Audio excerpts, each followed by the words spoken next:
Today's daf is daf ayin. And by way of introduction, we had a statement of Rava on daf samach tes amid beis that when Rav says that the uber is a mamzer vadai, that's a situation where they did not know that the orus was the one who made the arusa pregnant, and Maran Nimachreha, there's a rumor going around that she had znus with someone other than the orus, which would make the child a mamzer. Aval, on the top of daf ayin, daima mine, in a case where we know for sure that the orus had bia with the arusa, afal gav the daima bialma, even though there's rumors going around, floating in the air, that she had znus with other men, nevertheless, basri didesh hadinale, when miyaches the vlad to the orus, because we know for sure that he had a relationship with her. We don't know for sure that she had a relationship with anyone else. Omar Rav Amina immediately, how did I derive this conclusion, this interpretation of Rav? To Katani from our Mishnah. The Mishnah says that Kohen Sheba al Bas Yisrael Biznus Lo Tochal Betruma. But Yolda, if this Bas Yisrael gives birth, Tochal, and those you assume that she has a son from the Kohen who came and had a relationship with her Biznus. And the Ben is Machil her because he's a Kohen. Why don't we chochesh that maybe she had znus with someone else and the blood is from someone else, not from a Kohen? Rava says, Hechidon, what's the chiddush here of this mission? If on the one extreme we know for sure that the Kohen had a relationship with her, and on the other extreme there's no one out there in any rumors whatsoever, or any shape or form, who's claiming that she had znus with others, is tzrichel or maybe the teichal? What would be the chiddush of the Mishnah that allowed the truma? I mean, for sure, the son is from the Kohen, and haben machilas imo. Elolav, in order to justify the chiddush of Mishnah, the daima nami mi'alma, that there is a rumor going around that she had a relationship with other men, and the Mishnah is being punished us that nevertheless we're going to assume that this vlad came from the Kohen because we know for sure that the Kohen had a relationship with her. We don't know for sure. There's no certainty that with any other man. Now let's apply this logic as we derive from the Mishnah to the case of an Arusa who became pregnant, and we know for sure that the Orus had a relationship with her. Says Rava, even though the rumor has it that she had other relationships, she was mafkarat ish acher, nevertheless, we assume that the blood came from the Orus. And here's the Kal V'chomer from the Mishnah. Hasam in the Mishnah, the Lahai, for this Kohen, Isura. In other words, if he has a relationship with a Pnuya, a non-married woman, that's certainly Be'isur. And not only is Yichudas, but if he had beer with her for sure, Ulahai, and for another man, it would be Isura. Nevertheless, Basrei Didei Shadinale, we assume that the Vlad is the Vlad of the Kohen. And that's because we know that he had a relationship. Then Kolshkin, which more so Hoch, in the case of an Urs Delahai Isura, for another person to have Yichud with her and certainly beer with her would be a violation of an Isur. That's an Eishasi. Ulahai, but for the Urs, it's Hetera, on a Daraisa level Hetera, is Lo Kolshkin, how much more so that we should assume that the Vlad came from the Orus, even though there's Maranin Olel Me'acherim, they're saying a rumor, they're spreading, bad gossip about her that she had relationships with other men. But Abai disagrees with Rava. Normally, Abai says to Rava, I don't buy into your proof from the Mishnah. I can tell you that Kol Hecha the Daima Mi'alma Afagav the Daima Minei. Omarav, Vlad Mamzer, that means that in a case where there's a rumor going around that she had znus with others, even though we know for sure that she had znus with the Orus. Nevertheless, Rav says the Vlad is a mamzer. Umas Nisan, which seems to say that we assume the Vlad came from the Kohen and not from anyone else. That's below Daimakla. That's a situation where until the moment that the Kohen, had a relationship with her, no one was saying anything. No one was saying that she had a relationship with this Kohen or with anyone else. And the Mishnah is being mechadesh that we can assume that this pregnancy came from Bia Rishona, even though now there's a rumor that she had other subsequent bios, and therefore she's allowed to eat truma. So according to Abayi's interpretation, Rav holds that the Vlad is a mamzer, even in a case where there is a Yediyah Brura that she had a relationship with the Orus, but nevertheless, because of this terrible rumor spreading like wildfire about her that she had a relationship with others, then the halacha would be that the child is a mamzer. And the Mishnah where we were told that the child is the child of the Kohen who had a relationship with her, that's a situation where until we found out about this relationship with the Kohen, there was never any rumors at all. And now that there are rumors that she had other relationships as well, we assume that the pregnancy was a result of the first relationship that she had. And that's the chiddush of the Mishnah, and therefore she's allowed to eat truma. We assume the child is the child of the offspring of a Kohen.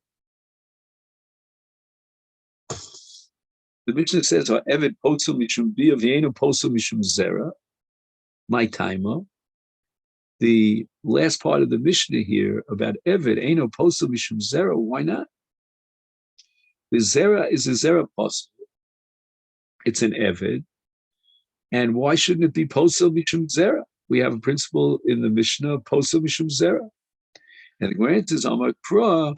In the Parsha of Evet Ivri, the Torah says that if the Adon gives the Evet a shivcha knanis, and from that relationship there were avodim that were born, ha'isha v'yoladea tia, when the avdus of the Evet terminates, and he leaves behind him a shivcha and her vlodos, is tia ladoneha v'hu yetzei bikapo. So the Evet goes out without any of the children. The children remain in the domain and the possession of the Rav, of the Adon. And the Torah is teaching us that these banim, these children, are not miyuchasim elav. They're not his children. Einom banav. They're miyuchasim to their mother. The yichus is the mother, but not to them. And they're avodim. And therefore, we cannot consider this as a zera haposel, even though we have a principle, as we said before, zera posel, but not in this case because an Evet is not miyuchas to him.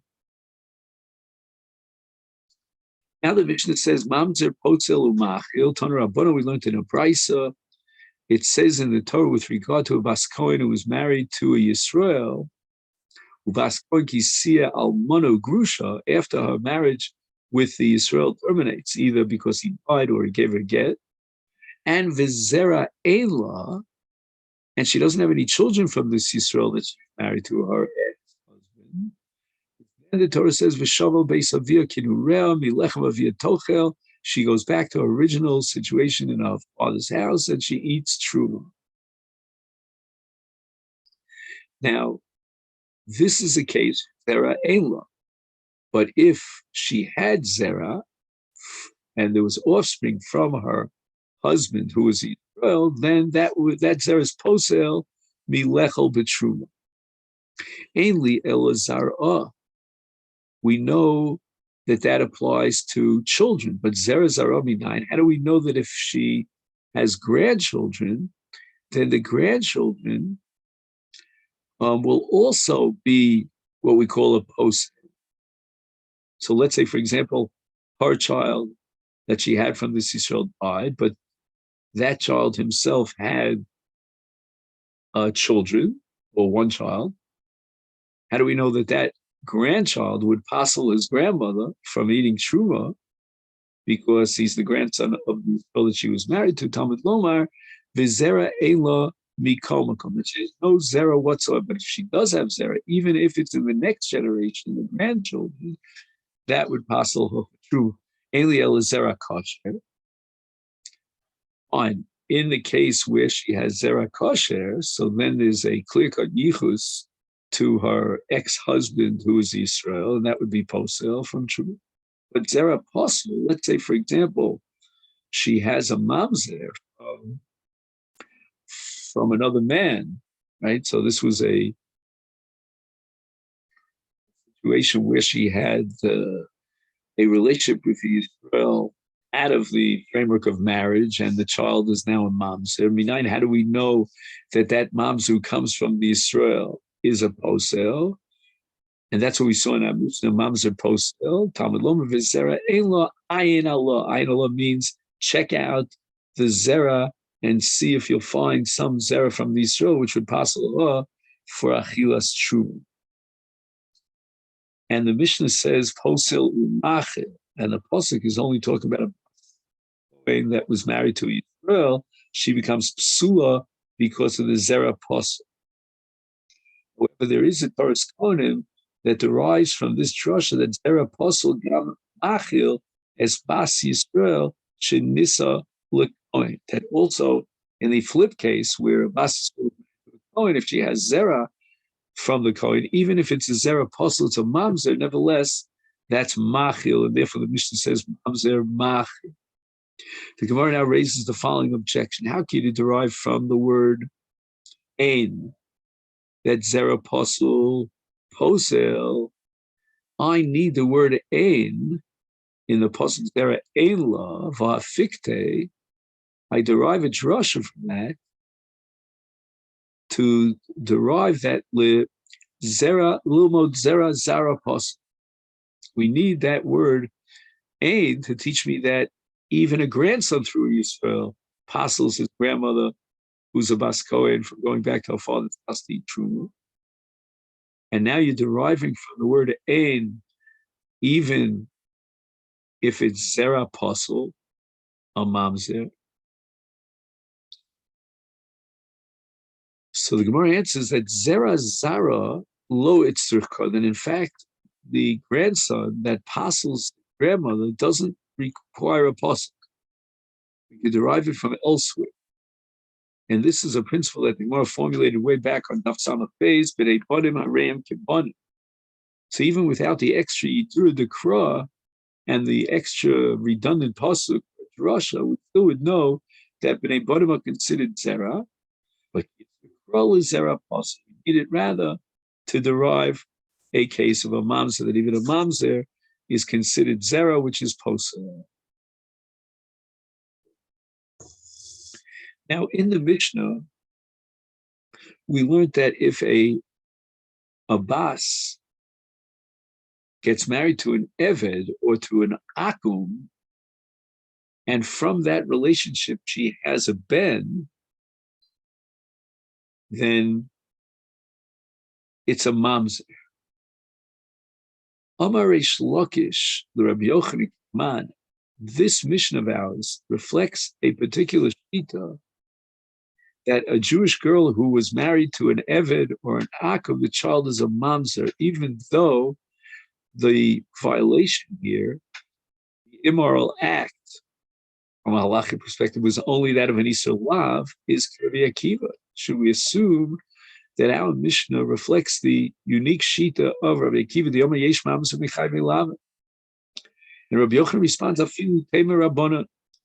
Even according to the Rabbanan, who hold Ein Mamzer Michai V'Lav, that's only in the case of Chai V'Lav where there is Tfisas Kedushin, but the Ovei Kochov, the Eved Modu, they concede to the Rabbi Akiva's position that the Vlad is a Mamzer because there's no Tfisas Kedushin. So it's not the Chumetz Avera that generates Averas, but it's the E Tfisas Kedushin, which according to the Rabbanan in general refers to Chai V'Tfisas. But in the case of Eved Yaakov, where there's no Tfisis Kedushin, the Torah doesn't recognize a marriage relationship between an Eved and Yaakov and a Yibas Yisrael, that creates Mamzeris.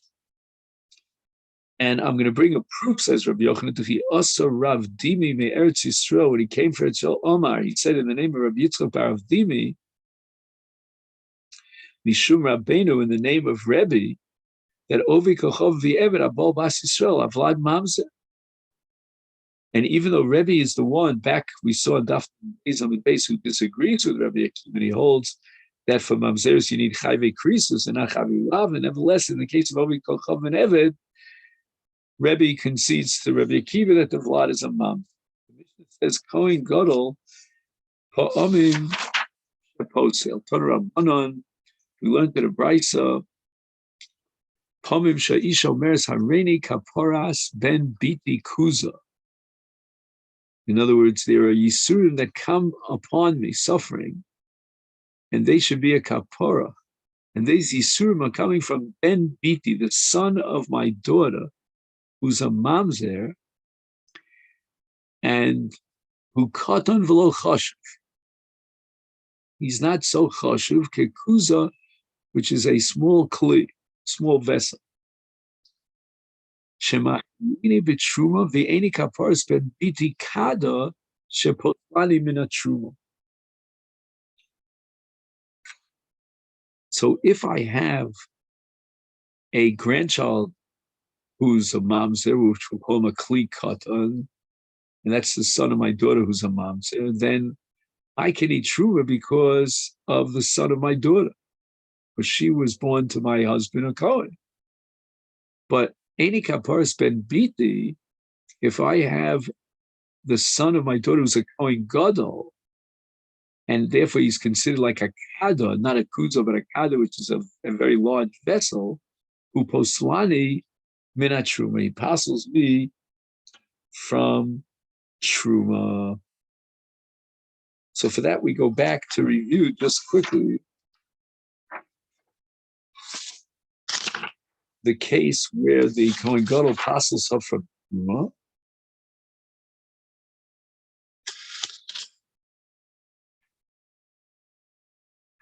And on some Testament days, right? So there was a Bas Kohen who was married to Yisrael. They had a Bas. She was married to a Kohen, and they had a child who was a Kohen Gadol. So this Kohen Gadol comes through the Bas, who comes through the Yisrael. So even if the Yisrael, she was married to the Bas Kohen, and the Bas that they had together, both of them died, nevertheless, they left behind a grandchild who's the Kohen Gadol, because the Bas of this marriage between Bas Kohen and Israel was married to a Kohen, leaving behind the Kohen Gadol. That's enough to passel the Bas Kohen for Truma, because through the Bas, we now have Zerah through the Yisrael. And that's what the Kohen Gadol, this grandchild, does. And now we're up to the 8th Perek HaOrel, so Hadron Alecha Almona LeKohen Gadol. HaOrel, a Kohen who's an Orel, which means he did not have circumcision. And let's say this is a result due to circumstances beyond his control. Like, for example, the family was hemophiliac, Mesu Achim Mila, and he's parted from Mila because of Pikuach Nefesh. Bechol Hatmeim, and all those who are allowed generally to eat truma, but they are tmeim lo yochlu b'truma, they cannot eat truma. So the orel and the tameh are both excluded from truma. And the Gemara is going to bring a brisa to establish the source of these dinim. Now, even though the orel and the tameh, they themselves cannot eat truma, but nevertheless, nesheim v'avdeim yochlu b'truma. The wives of the Arelim, the Kohen Orel, or the Kohen Tameh, or for that matter, the Avodim, they can eat Truma, because the Kohen, even if he's an Orel of a Tameh, he's still considered a Kohen. No, we're not Mafkia Kedushas Kuhuna. and therefore they themselves be atzmam, even though they cannot eat truma, there's a blockage. Nevertheless, they're not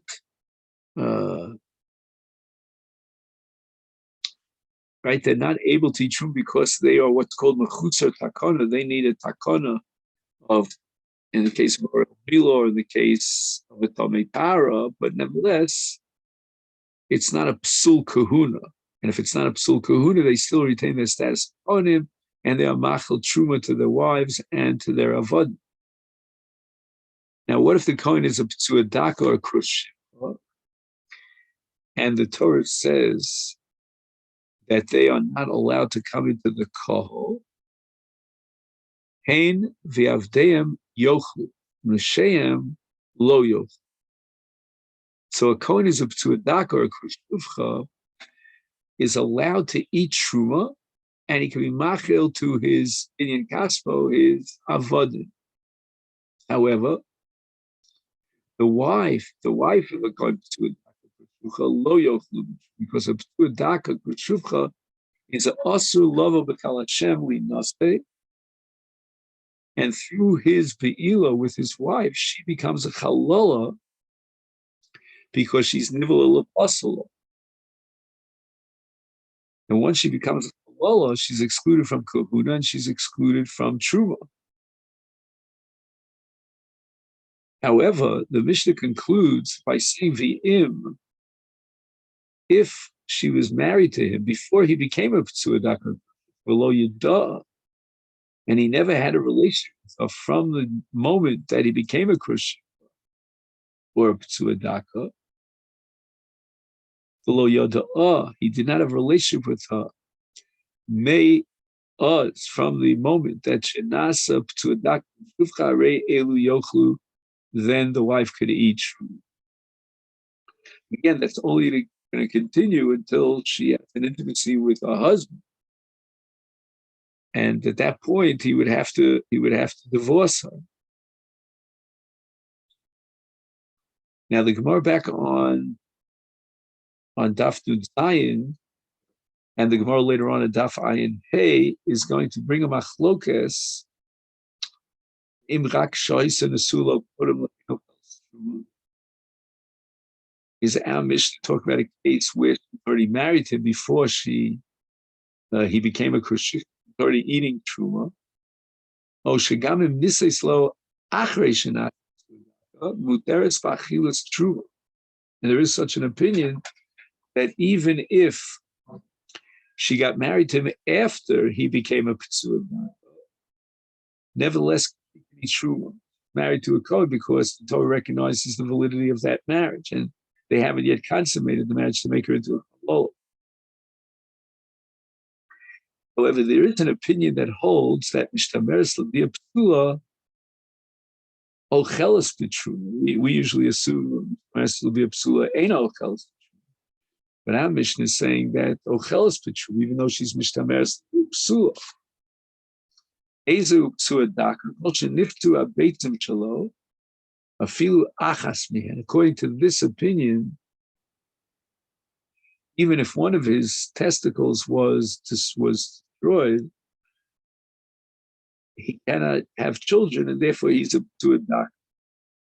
And for krush, what is a krush shavcha? Kol shenichras hagid. In other words, the member itself was destroyed in such a way that he cannot impregnate a woman. That's called any yore kiluach zera el shofech v'shoses v'enu molid. But v'im nishtayr me'atorah, if the entire organ was not cut off, but rather there's something left from the crown, it's called in Hebrew shuras basar makefes es hagid saviv begova, is then afilu kechuta chayra kosher. Even if what's left of the atar is just a small amount that surrounds the member of the organ of his body, he's allowed to come b'kol, because then we say lo nichras ala basar, she'ein agid ela me'ator v'elech tzad haguf. Tanya, Omer Abelos, minayin la'orel she'ena ochel b'truma. Nemar, it says in Parshas Bo, Tosha v'socher lo yochal bo. And that's Be'inyan Karban Pesach. So as far as Achilut Karban Pesach, the Torah says that a Toshav and a Socher are not allowed to eat from the Karban Pesach. The Nemar, and in Parshas Emor Vayikra, it says Toshav v'Socher lo yochal kodesh. Toshav Kohen v'Socher lo yochal kodesh. And that pasuk is in the context of Achilas Truma.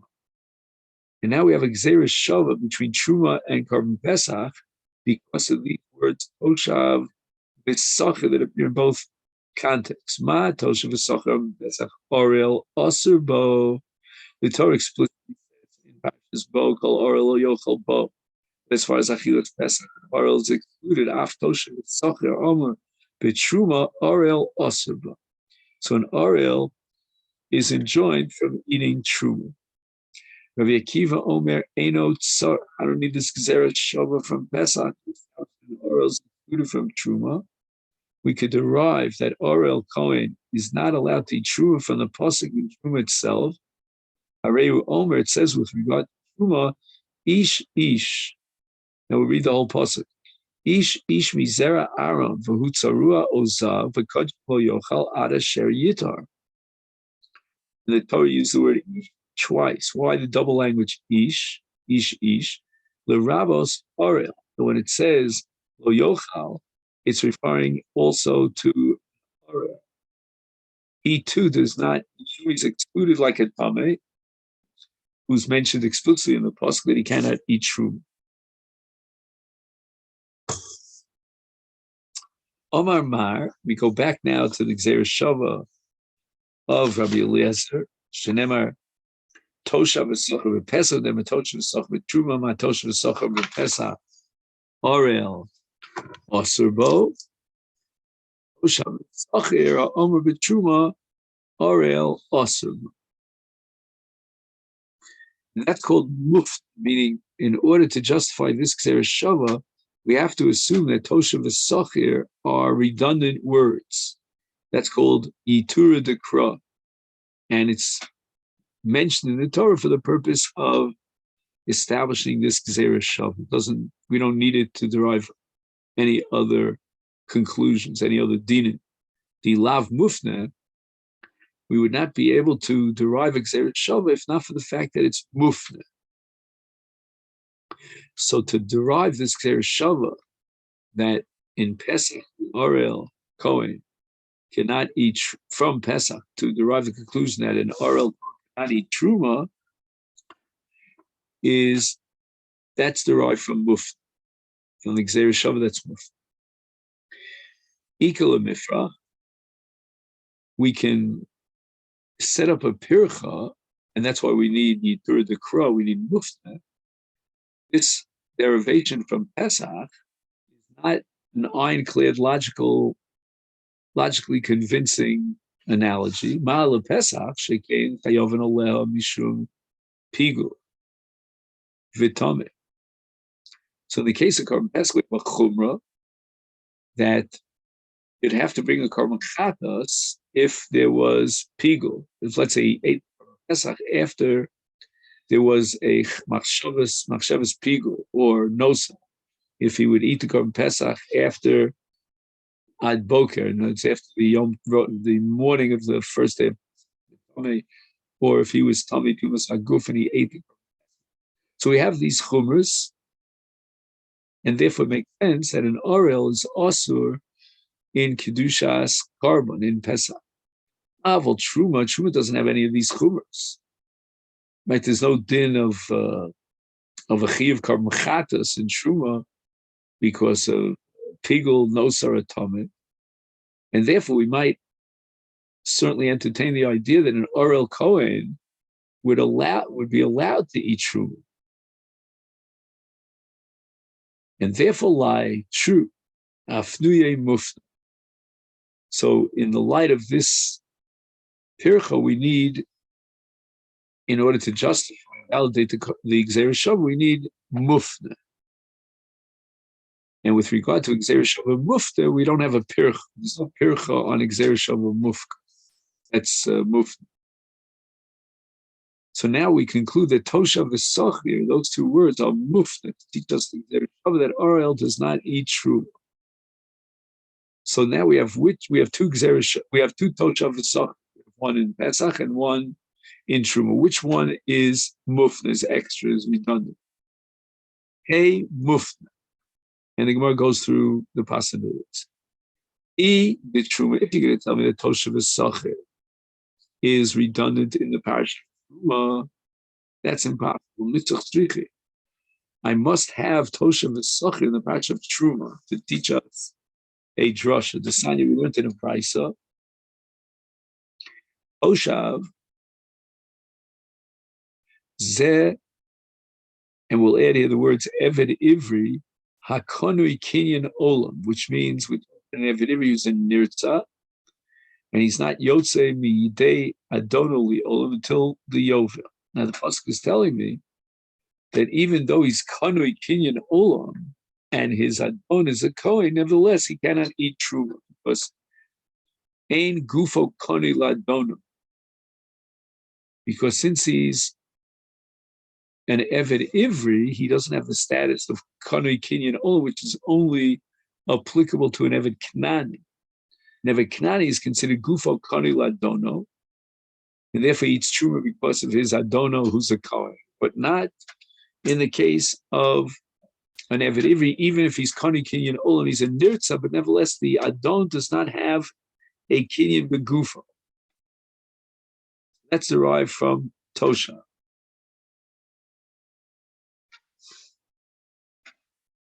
Tosha is telling me that an Eved Ivri who's a Nirtza does not eat truma.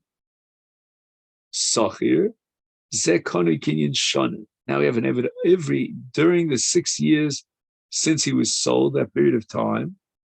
And after the 6 years, he goes free. Yotze Lechavshi Me'adono. And even in that case, the Torah is coming to tell me that he doesn't eat truma, even though his Adon is a Kohen. So therefore, again, we have to go back to figure out which Masechet is Muft. So the Brisa says, V'yomar, could have said Toshav, V'al Yomar Sachir. So maybe the word Sachir is Mufna. Toshav will teach me that he doesn't eat Truma, and derive Sachir, and the Omer, I'm going to apply a Kal V'chom. That in the case of Toshav, which is excluding the Eved Ivri and Nirtza, which is a Konui Kinyan Olam, and yet Eino Ochel, the Toshav tells me that he doesn't eat Truma, is Konui Kinyan Shonim Lo Kolshkin. Now, also, if he's not Konui Kinyan Olam, he's only a 6-year period of time, certainly he would not be able to eat Truma because of his Adon, who's a Kohen. So what do I need? Sachir, which is an Eved Ivri, HaKonui L'shonim, that he doesn't eat Truma. And the Brisa says, Ilu Pain, if it would have just said Toshav and not Sachir, I would have interpreted that the word Toshav is not referring to Konui Kinyan Olam, meaning an Eved Nirtza, but rather Yitzi Omer, Toshav Zeh Konui Kinyan Shonim, and that's why he doesn't eat Truma. But Konui Kinyan Olam, that's almost a quasi of Kinyan Begufo, that he's Konui Kinyan Olam in the case of an Eved Nirtza. Ochel, I would have assumed that because his Adon is a Kohen and owns him, he is therefore considered Kinyan when he eats Truma. So therefore, Bas Sachir, I need two words, right? Sachir is now redundant. V'limed al Toshav, and now it sheds a light on Toshav, that Toshav excludes even the case of an Eved Ivri whose Nirtzan is Konui Kinyan Olam. Shafal Pisha Konui Kinyan Olam, Eino Ochel. So the bottom line is that this Brisa proves without a doubt that we need both Toshav and Sach, those two words, are necessary with regard to Truma. That's not Mufna. We have no choice but to assume that Toshav and Sach are the Pesach, Mufni. That's the one that's mufti for Xer Shava to teach us that Ariel does not eat.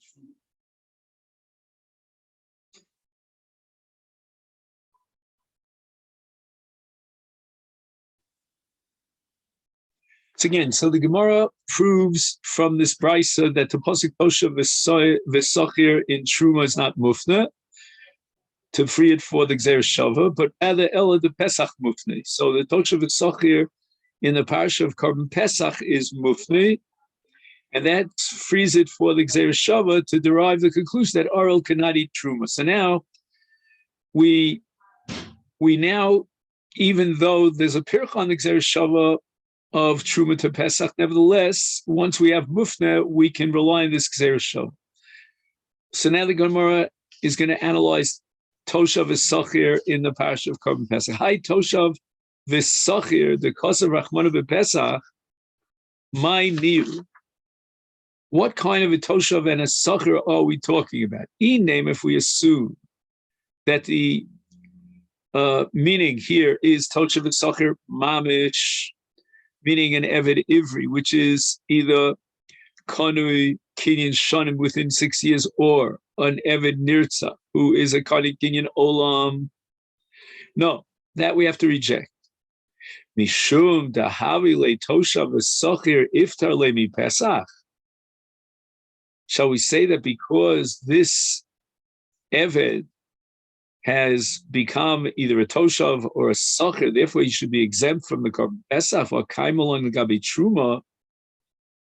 We said that with regard to truma, that an Eved Ivri who is owned by a master who's a Kohen loachil, he does not eat truma.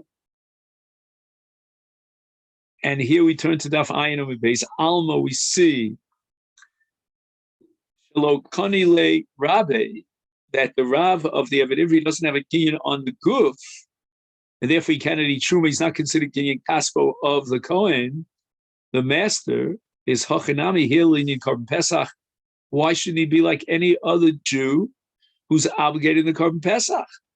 Lo kani le rabbi ela le, right? Lo kani le rabbi, which means that the Adon does not own the Eved Ivri begufo. He's not an Eved Kanani. Ella, but therefore we must conclude that the Toshav V'Sachir of an Eved Ivri are certainly Chayav and Korban Pesach, and therefore the pasuk is Lafnuye. It's available without any need. It's redundant, so that we could use it for Xeret Shabbat to derive the conclusion that an Ariel does not eat Truma, just like an Ariel does not eat the Korban Pesach.